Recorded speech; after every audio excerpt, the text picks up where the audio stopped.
Madame Singletear n'était pas de ces vieilles femmes qui attendaient sagement la mort. Elle ne regardait donc pas la télévision et ne tricotait aucun pull désuet pour d'éventuels petits-enfants.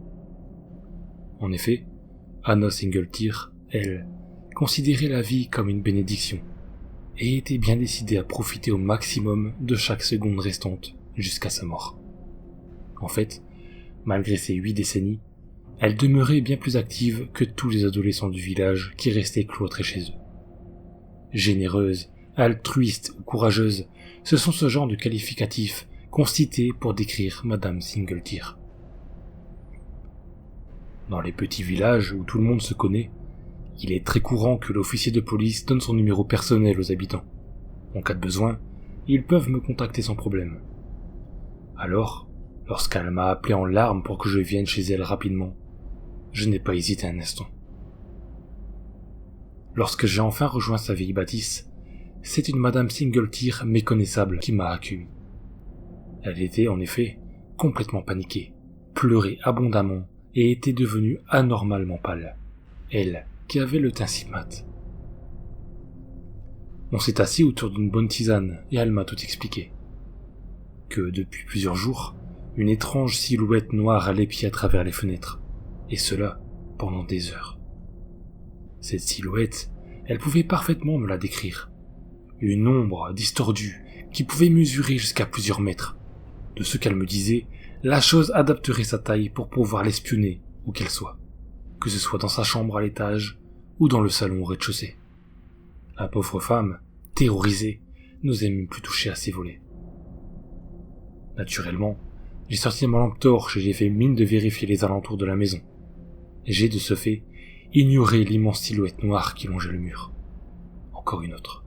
J'ai évidemment feinté n'avoir rien trouvé, laissant Madame Singletear perplexe, mais un peu rassurée. Vous savez, au début, je pensais que les vieux avaient besoin d'un peu de compagnie, qu'ils inventaient des histoires pour que je boive du thé avec eux l'espace de quelques minutes. Puis, je les ai vus moi aussi. Ces ombres. Ça ne sert à rien de les combattre, vous le savez mieux que moi. Au début, ça vous ronge. Vous faites croire à une vieille dame qu'elle hallucine, qu'elle disjoncte, que c'est la solitude qui la rend folle, et vous culpabilisez. Mais au fond de moi, je sais que j'ai fait les bons choix.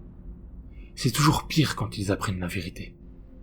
Toujours plus brutal, plus violent. Et puis, les ombres me connaissent maintenant, c'est l'avantage. J'ai continué de rendre visite à Madame Singletear tous les soirs. Et tous les soirs, c'était le même rituel que la veille. Je faisais semblant de ne pas la voir. Je rassurais la femme apeurée, puis je repartais, la gorge nouée. Et puis un soir, Madame Singletear m'a ouvert avec un grand sourire. Il était si malsain que j'en frissonne encore pour tout vous dire. À partir de ce moment-là, j'ai su que la vieille dame que j'avais connue n'était plus de ce monde. Mais j'ai apprécié de savoir qu'elle avait eu une mort assez douce, sans effusion de sang, un simple arrêt cardiaque. Je vous avais bien dit que c'était mieux pour tout le monde, quand je n'agissais pas vrai. J'ai enterré le corps dans le jardin, la nouvelle Madame Singletear m'épiant depuis la fenêtre du salon. Tout ça ne me fait plus rien, honnêtement, j'ai tellement l'habitude maintenant. Croyez-moi, personne ne peut faire la différence entre la véritable Anna Singletear et sa remplaçante. Personne. Ses mouvements, sa démarche, ses tics de langage, tout a été copié à l'identique. Pour l'instant, les silhouettes s'attaquent aux personnes âgées. Mais il viendra un moment où elles s'attaqueront aux plus jeunes. Je vous ai dit, on ne peut rien faire. Tout est perdu.